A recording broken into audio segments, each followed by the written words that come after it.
সব দোয়া বাদ দেন, একটা দোয়া করেন না, রব্বে করিম তুমি বড় রহমান, তুমি বড় দয়াবান, তোমার দয়া আছে বলে আমার মতো পাপী, আমার মতো জালিম আজকে তোমার দরবারে হাত তোলার সৌভাগ্য পেয়েছে।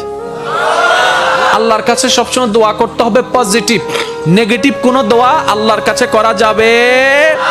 ইসলাম কি শিখাচ্ছে জানেন?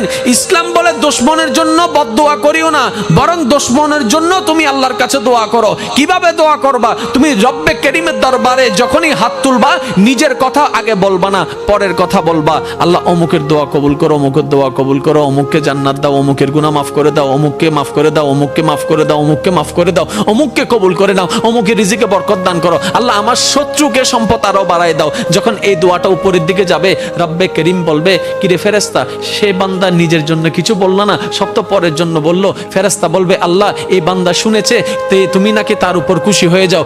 যে বান্দা অন্যের জন্য ভালো চাই, তুমি নাকি তার ভালো চাও। যে অন্যের প্রশংসা করে, তুমি নাকি তার সম্মান বাড়ায় দাও। আল্লাহ যে অন্যের জন্য মঙ্গল কামনা করে, তুমি নাকি তার জন্য বরকত বাড়ায় দাও। এই বান্দা সেই সূত্র বুঝতে পেরেছে, তাই নিজের জন্য চাচ্ছে না, সবার জন্য চাচ্ছে। রব্বে করিম বলে, তার দোয়া ফরিয়াদ কবুল করার ব্যবস্থা করো, কারণ যে অন্যের ভালো চায় আমি আল্লাহ তার ভালো করে দিই। বলেন সুবহান। মনে রাখবেন, আল্লাহর কাছে চাইতে হবে হালাল জিনিস, হারাম জিনিস নয়। আপনি যদি আল্লাহকে বলেন, রব্বে করিম আমার দুশমনের ফাঁকটা লেঙ্গা করে দাও, হবে?